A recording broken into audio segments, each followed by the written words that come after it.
If you're like me, maybe you want to move back to the motherland, you want to move back to Africa, you want to do investments, you have big plans. You see, we need to, I believe in having big plans and taking risks that can even scare you. Because I believe if you don't take risk, if you don't take your risk and take your risk right now, like avoiding procrastination, saying that I will do it later. So one of the things I've been thinking of, like, what can I do to be able to invest in Africa? One of the things that I started doing a long time ago when in my early 20s was to buy land. So as soon as when I got job, I started to think of, I don't want to continue working. I want to be able to establish something back in Africa. So then I can be able to retire at a very young age and not wait until I am 67 or 70, whatever age that people retire at.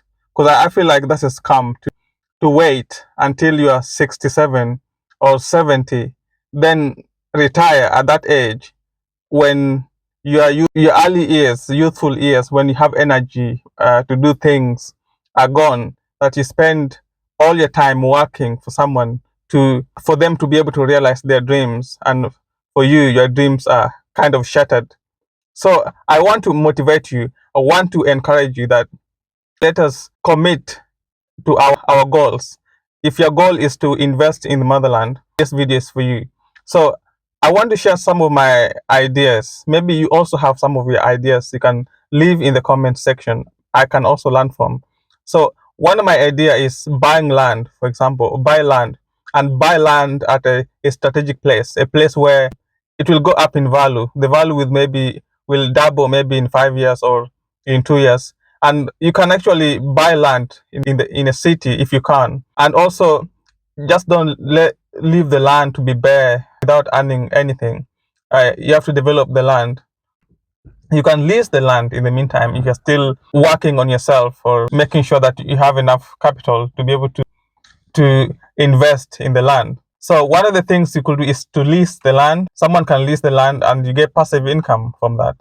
You see, that money you can keep aside to help you to build your portfolio, like to build yourself, to even invest back into the land.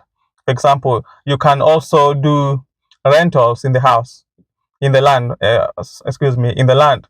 You can do rentals where people will rent your place and pay you.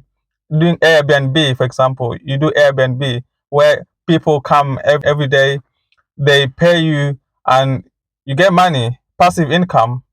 You're still working in the UK or USA or whichever place, but that is money that is coming to you that you can use to even build more places, buy more land, and to do more business. So I think there's more opportunities. The reason why I encourage us as diasporans is because there's so much opportunities in the motherland. There's so much gaps to fill, to invest. You're not only going to affect your life positively, but you're also going to affect other people's lives by, like, employment. For example, employment rates are down. By us starting businesses, we employ people and we make a change for our communities.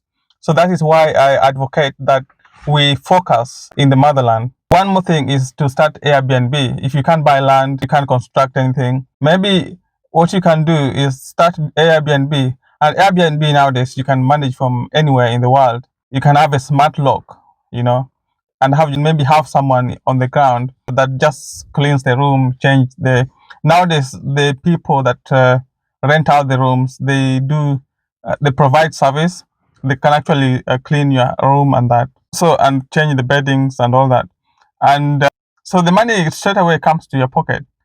Things like this. Well, this can be done anywhere in the UK, in Africa. But if you're planning to relocate back in Africa, it's a good opportunity for someone that wants to have a passive income. Like when you retire, you just don't want to be actively working, but, well, you're going to do something because you can't just sit down and not do anything. But you don't want to be stressing yourself with work, maybe overseeing your businesses. Also, one of the things that when I made sure not to be doing is, like, buying expensive things that I can't afford. Like, because just because you have a good credit score doesn't mean you should buy an iPhone 17. Well, depends on you're watching this video. iPhone 16 Pro, iPhone 15. So you don't have to. Like I see people, they buy iPhone on credit. You buy something that you can't purchase cash. There's no reason having to buy it on credit, you know. So, for example, I don't do those updates every year. You have to buy. So you just you're just stopping yourself from achieving your goals in a quickly. For example, you buy iPhone 16 Pro. I don't know even know which iPhone they have now because I don't even keep up to date. But if you bought the latest iPhone, maybe it's 1,600, 1,000. I don't understand. I don't know how much, and you pay £70 a month or maybe $80 a month. Like you're paying someone to say paying someone 1,600 for a phone. I don't understand how that works. You could go to the shop and buy a phone for £200 or $300. I don't know, and still the same things. So the reason why I'm saying this, if we want to be able to actually see our goals come to pass, we have to deny ourselves. Maybe later on, you could buy an iPhone cash, without having to go on credit. So just because you have credit, you don't need to buy things on credit, you know. So that's something that I learned very early. When I used to just buy land, like just buy land and keep it there. That money I could have used to buy an iPhone. Like land in Africa, you can get a land for £2,000. Within 2 years, the land will appreciate in value depending on where. If you buy it in a prime location, you know. So think Africa. That's my motto. Think Africa, develop your community, develop your local community. One of the things, another business is chicken business. I think that's a business I myself I've done that business before, and it's very lucrative because you can actually, when you sell the chicken, so you have to be strategic. The main expense there is in the food, so you just have to go around how you can make sure that you're not spending too much on food. I've learned that the best way to do it is to making your own food. If you make your own food, the cost of production will be so low because food takes a lot.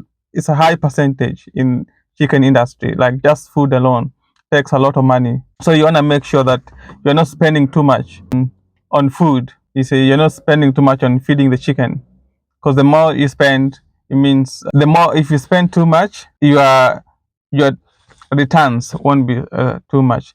There's many other opportunities there that you can look depending on which country you're from, and also just we have to be careful where we invest our money, because there are scammers. Because we are coming from the diaspora, they think that you have so much money.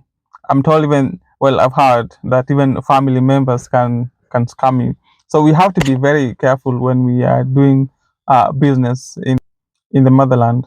And also there's some people, not everyone is have bad intentions. There's some people that are really there to help us, and we should also be nice to them as well. So the earlier we start, so if you're watching me right now, start today. Whatever you have to do, start today. Stop thinking about it. Even the smallest, for example, have an account back in your motherland, like where you can save cash to be able to account where you can't access, you can't convert it back to one. Like don't have a don't open a bank account back in your country and don't have a card, like to be able to withdraw the money or have online banking. Just keep your cash there, maybe somewhere where your money can grow. They have good returns. They have a yearly maybe 10% interest. There's things like that. And so somewhere where your money can actually be working for you, for example. And I advocate, like, start today, start now. There's nothing that is impossible. Maybe you're doubting yourself. Do not doubt yourself. You can do it. You can move back to the motherland and have the life that you want. Like you're depressed in America, you're depressed in the UK. Like I know how it is. It can be so stressful with so much bills, taxes, everything. Like, we want to invest in the motherland. We want to uplift our people. We want to have a better community around us. We want to have a better life for ourselves. So there's nothing that can hinder us. So thank you for watching this video. I want to tell you that everything is possible.